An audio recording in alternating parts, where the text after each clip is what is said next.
നമസ്കാരം. Raf talk മലയാളത്തിലേക്ക് എവർക്കും സ്വാഗതം. കേരള ബ്ലാസ്റ്റേഴ്സിൽ കളിച്ചുപോയ പഴയ താരങ്ങളെ ബ്ലാസ്റ്റേഴ്സ് ആരാധകർ ഇപ്പോഴും പിന്തുടരുക എന്നുള്ളത് വളരെ സ്വാഭാവികമായിട്ട് കാണുന്ന ഒന്നാണ്. ഹ്യൂമർട്ടനും ഹോസുവും ഒക്കെ ആ രൂപത്തിലാണ്. അതുപോലുള്ള ഒരാളാണ് റാഫേൽ മെസ്സി ബൗളി. ബ്ലാസ്റ്റേഴ്സിന് വേണ്ടി ഒരു സീസണിൽ കളിച്ച് മികച്ച പ്രകടനം നടത്തി. ഓർക്കുന്നുണ്ടാവും റാഫേൽ മെസ്സി ബൗളിയും ബാർത്തലമി ഒഗ്ബച്ചയും ചേർന്നുകൊണ്ട് ബ്ലാസ്റ്റേഴ്സിൻ്റെ മുന്നേറ്റത്തിൽ ഗോളടിച്ച് കൂട്ടിയ കഥ. പക്ഷേ അന്നത്തെ ഡിഫൻസ് വലിയ രൂപത്തിൽ പ്രശ്നമായിരുന്നു. ഏതായാലും ആ റാഫേൽ മെസ്സി ബൗളി ഇതാ ISLലേക്ക് തിരികെ എത്തുകയാണ്. ഈസ്റ്റ് ബംഗാളിലേക്ക് അദ്ദേഹം ചേക്കേറുന്നു എന്ന വാർത്ത കൺഫേം ചെയ്തിരിക്കുന്നു മാർക്കസ് മെർഹുലാവോ.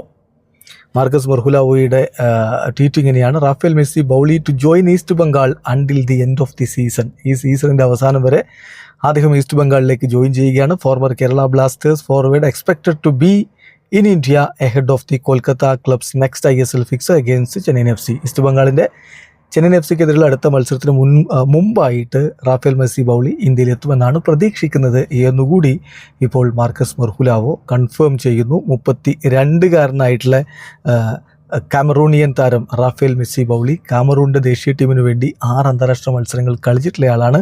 2019-20 ബ്ലാസ്റ്റേഴ്സിന് വേണ്ടി കളിച്ചത്. മികച്ച പ്രകടനമാണ് ആ സീസണിൽ അദ്ദേഹം നടത്തിയിട്ടുണ്ടായിരുന്നത്. പിന്നെ ബ്ലാസ്റ്റേഴ്സ് വിട്ട് അദ്ദേഹം വിദേശ ക്ലബ്ബുകളിലേക്കൊക്കെ പോയി. ഏറ്റവും ഒടുവിൽ അദ്ദേഹം ഒരു ചൈനീസ് ക്ലബ്ബായിട്ടുള്ള ഷിജാങ് ഗോങ്ഫുലാണ് ഉണ്ടായിരുന്നത്. അവിടെ നിന്നാണ് ഇപ്പോൾ എന്തായാലും ഈസ്റ്റ് ബംഗാളിലേക്ക് ഈ സീസണിൻ്റെ ബാക്കി ഭാഗത്തേക്ക് അദ്ദേഹം ജോയിൻ ചെയ്യുന്നത്. വീഡിയോ അവസാനിക്കുന്നു. ഫുട്ബോൾ ലോകത്തെ കൂടുതൽ വിശേഷങ്ങളുമായി റാഫ് ടോക്സ് എത്താം.